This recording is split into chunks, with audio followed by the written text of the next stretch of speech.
Hello friends, welcome to my channel competition well. जैसा कि आज हम लोग CSIR नेट JRF का जो एग्जाम होने वाले हैं आएंगे आगे, तो उसके कुछ एप्टीट्यूड क्वेश्चंस कर लेते हैं। ये प्रीवियस ईयर के इंपॉर्टेंट एप्टीट्यूड हैं जो हम आपको आज बताने वाले हैं। जैसे क्वेश्चन है x इज इक्वल टू जो दिया हुआ है, इसको हम पहले यहाँ पर नोट कर लेंगे। x is equal to 28 into 50 divided by 35 minus 12 and into 143 और डिवाइडेड बाई 44 प्लस 1077। तो इसको हमें पहले क्या करना है, इन सब में चारों में ऑप्शन बताना है। तो इसमें x की वैल्यू पहले निकालेंगे, फिर यहाँ पे x की वैल्यू पुट करेंगे, तब हमारा क्या आएगा, y आएगा। तो सबसे पहले हम लोग क्या कर सकते हैं, यहाँ पर देखिए आपने अगर बॉड मास का रूल पढ़ा होगा, तो पहले हम लोग डिवाइड करेंगे। क्या करेंगे, डिवाइड करेंगे। तो क्या लिख देंगे, 28 इंटू 50 अपन बहुत इजिली लिख दूंगा ताकि आप आसानी से सॉल्व कर सको इसको, और इंटू 143 अपॉन में 44 प्लस 1077। देखने में कठिन लग रहा था, अब देखिए कितना सिंपल हो जाएगा। 7 4 जा 28, 7 5 जा 35, 5 से 50 डिवाइड कर देंगे 10, और यहाँ पर अगर आ जाए तो ये आ जाएगा आपका कितना, 2 से अगर हम डिवाइड करते हैं तो 2 से डिवाइड करते हैं तो ये 6 आ जाएगा, और ये 2 से अगर हम ये डिवाइड करेंगे तो आ जाएगा 22, और फिर से आप 2 से 6 को डिवाइड करिए 3, और 2 से कट कर दीजिए 11, और 11 से आप 143 को डिवाइड करेंगे ना, तो 11 1 जा 11 और 11 3 जा 33 आ जाएगा। तो x की वैल्यू जो आएगी, ये 4 10 जा कितना हो जाएगा, 40, और प्लस इधर क्या हो जाएगा आपका 3 इंटू 39, सॉरी प्लस नहीं है यहाँ पर, माइनस है ये, 40 माइनस 3 इंटू 13 हो जाएगा 39, और प्लस 1077 आ जाएगा। तो फिर आगे क्या होना है, x इज इक्वल टू 40 में से अगर 39 को माइनस कर देंगे तो सिंपली 1 बचेगा, 1077 आ जाएगा। तो x की वैल्यू कितनी आ जाएगी हमारी, 1078।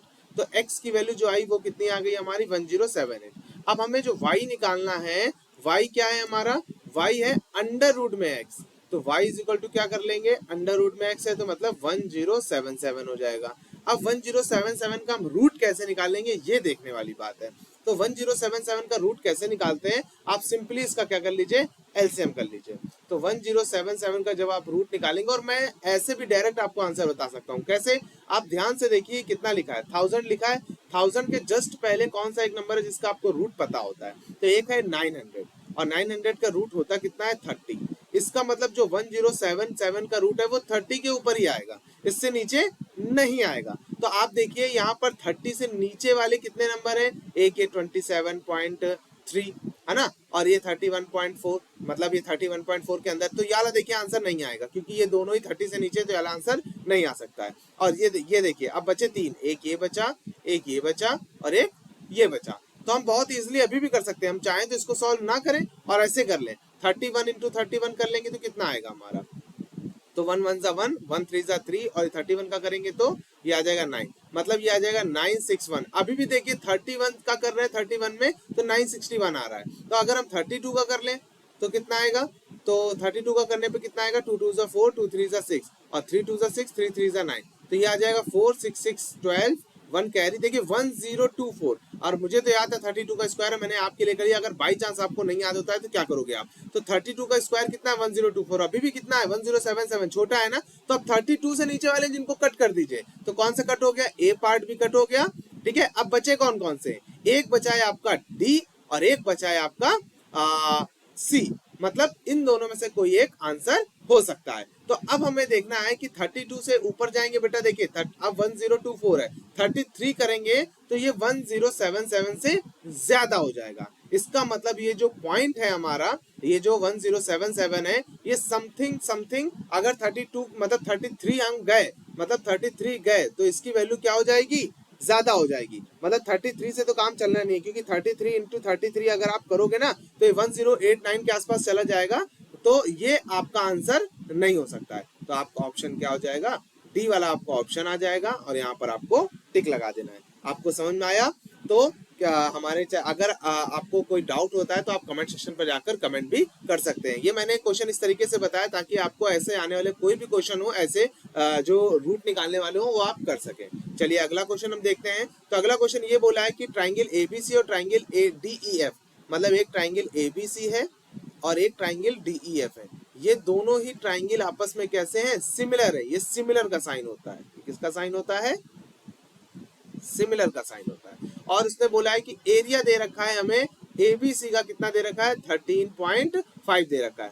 और देखिए हम लिख ले रहे हैं, ये 13.5 सेंटीमीटर स्क्वायर दे रखा है और ये दे रखा है आपको 24 सेंटीमीटर स्क्वायर। इसमें से एक साइड दे रखी है हमें बीसी और हमें निकालनी क्या है ईएफ। तो हम दो ट्राइंगल पहले बना लेते हैं। एक ट्राइंगल हमने सामने ये बना लिया और एक ट्राइंगल ये बना लिया। दोनों ट्राइंगल आप बना लीजिए, एक ए बी सी है और एक क्या है डी ई एफ। ठीक है, तो आपको याद रखना होगा कि आपको जब भी दो ट्राइंगल आपके क्या दिए हो बेटा, सिमिलर में दिए हो, जब भी दो ट्राइंगल सिमिलर होते हैं तो उनकी किसी एक साइड का स्क्वायर का रेशियो इक्वल होता है, मतलब वो स्क्वायर के रेशियो के इक्वल होता है। तो यहाँ पे हमें बीसी और ईएफ की बात करी गई, तो ये वाली दो साइड ले ले रहे हैं। क्या लिख लेंगे, बीसी स्क्वायर अपॉन में ईएफ स्क्वायर। तो अब देखिए कैसे सॉल्व होगा। एबीसी की वैल्यू कितनी है 13.5, डीईएफ की वैल्यू कितनी है 24, बीसी की वैल्यू उसने दे रखी है 3.15 का स्क्वायर और अपॉन में क्या आ जाएगा ईएफ स्क्वायर। तो अब यहाँ पे सॉल्व करिए, अगर ये पॉइंट हम हटाते हैं तो नीचे क्या लग जाएगा 0। तो आप अगर सॉल्व करना चाहते हो तो इसको देखिए मैं सिंपली लिख दूं। अगर मैं लिखूं तो ये क्या हो जाएगा EF square is equal to, EF को आप उधर भेजिए तो ये हो जाएगा इधर 3.15 इंटू 3.15 इंटू 240 और अपॉन में कितना हो जाएगा ये 135, ये आ जाएगा। तो अब इसको हम सॉल्व कर सकते हैं। देखिए या यहाँ से आप 5 से कट कर सकते हैं, 5 से इसको कट करेंगे तो 5 2 10, 5 7 35 और 5 से इसको कट करेंगे तो आएगा 5 4 20, 5 8 40। ठीक है, और किसी से कट रहा है अब ये 3 से आई थिंक कट जाएगा, 3 1 3, 3 6 18 और 3 से आ जाएगा 9। तो अब देखिए अब इसमें कुछ नहीं, इसीलिए मैंने इन दोनों को सॉल्व किया। देखिए कैसे आएगा, ईएफ की वैल्यू ये देखिए स्क्वायर था ना तो सामने क्या लग जाएगा रूट। तो आप जैसे ही रूट लगाओगे तो किस पे 3.15 इंटू 3.15 इंटू 16 और अपॉन में क्या है 9। तो देखिए सब रूट के बाहर है, 3.15 दो बार है तो एक बार ये बाहर, और 16 का रूट 4 और 9 का रूट 3 से आप डिवाइड कर दीजिए इसको 1.05 आएगा, 4 का मल्टीप्लाई कर दीजिए तो 4.20 आपका आंसर है। चेक करिए बी वाला ऑप्शन आपका सही है 4.2। ठीक है, नेक्स्ट क्वेश्चन हम लोग देखते हैं। तो बोला है कि find the missing number in the following case. तो देखिए जैसे ए से सी जा रहे हैं तो बी गायब है और सी से ई जा रहे हैं तो डी गायब है, और वही चीज देखिए जो यहाँ गायब है वही चीज नीचे ली गई है बी डी एफ। ऐसा ही सेम थर्ड वाले के पास देखिए जी के बाद क्या है एच गायब है और आई के बाद क्या गायब है जे गायब है। तो देख लीजिए एच जे के साथ में कोई आंसर है तो यहाँ सी वाला ऑप्शन है, तो ये आपका आंसर है। ठीक है, तो ऐसे करते हैं इन क्वेश्चंस को। नेक्स्ट क्वेश्चन देखते हैं। तो बोला है कि एरिया ऑफ सर्कुलर पार्क, मतलब किसी सर्कुलर पार्क का एरिया दे रखा है। तो याद रखिए सर्कुलर पार्क का एरिया जो दे रखा है 12474 दे रखा है और there are 3.5 meter path wide path around the park, मतलब चारों तरफ पार्क के एक 3.5 मीटर चौड़ा पार्क है। और बोला है कि what is the area of the path, मतलब उस पाथ का एरिया क्या होगा।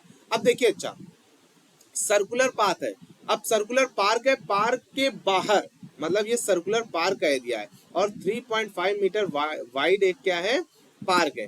जैसे कि मान लीजिए मैं आपको एक सर्किल बना के दिखाता हूँ, एक सर्किल ये है आपका, ये है सर्कुलर पार्क। ठीक है, और इसके चारों तरफ अराउंड द पार्क बोला है तो चारों तरफ ये 3.5 मीटर चौड़ा एक पाथ है और इसने हमसे इसी की वैल्यू पूछी है। तो इसकी वैल्यू निकालने के लिए आपने छोटी क्लासेस में 10th में पढ़ा होगा कि ये मान लीजिए इसकी स्मॉल आर है और ये क्या है आपकी कैपिटल आर है। तो कैपिटल आर हमें निकालेंगे कैसे, देखिए ये 3.5 पता है हमको, कैपिटल आर पता होना चाहिए था, हम एरिया निकाल लेंगे। स्मॉल आर किसी तरीके से पता करना पड़ेगा, स्मॉल आर हम यहाँ से निकाल लेंगे। एरिया का फॉर्मूला क्या होता है pi R square is equal to 12474, R square is equal to कितना हो जाएगा 12474 अपॉन में पाई, पाई की वैल्यू होती है 22/7, 7 ऊपर चला जाएगा आपका ये।